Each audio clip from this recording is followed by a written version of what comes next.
ঘরের মাঠে এফসি গোয়ার কাছে আত্মসমর্পণ। আইএসএলে দুঃসময় মোহনবাগানের। কথায় আছে, চিরদিন কাহারও সমান নাহি যায়।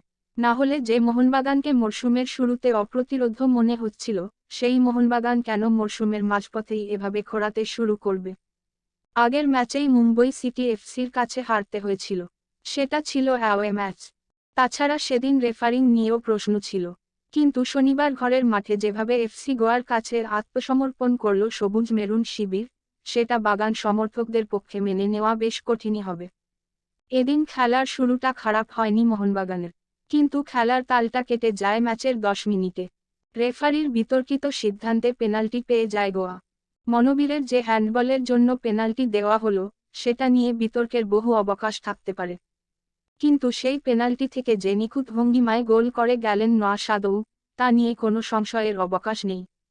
ওই পেনাল্টি গোল থেকেই খেলার গতি ঘুরে গেল। এক গোলে পিছিয়ে পড়া মোহনবাগান আক্রমণ করতে গিয়ে প্রথমার্ধের শেষ দিকে আরও দুটি গোল হজম করল।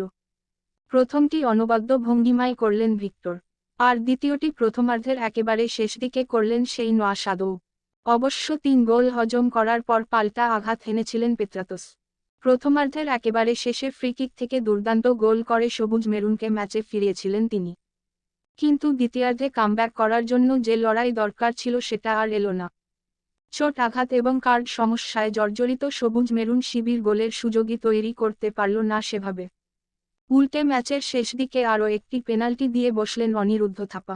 সেখান থেকেও নিখুঁত গোল করে খেলার ফল 4-1 করে দিলেন গোয়ার মার্টিনেজ। এই হার সবুজ মেরুন শিবিরে বহু প্রশ্ন তুলে দিয়ে যাচ্ছে। সদ্যই এএফসি কাপ থেকে ছিটকে গিয়েছে মোহনবাগান।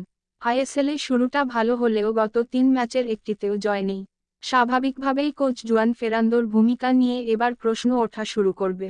মোহনবাগানের এই টিমের কাছে যদি কুয়াদ্রাত, মনোলো মার্কুয়াজ, লোবেরা, এদের মধ্যে যদি কেউ কোচ থাকত, তাহলে মোহনবাগান একটিও ম্যাচ হারত না তা বলাই যেতে পারে দাঁড়ি। কারণ এই মুহূর্তে ভারতীয় ফুটবলের সবথেকে শক্তিশালী দল মোহনবাগান।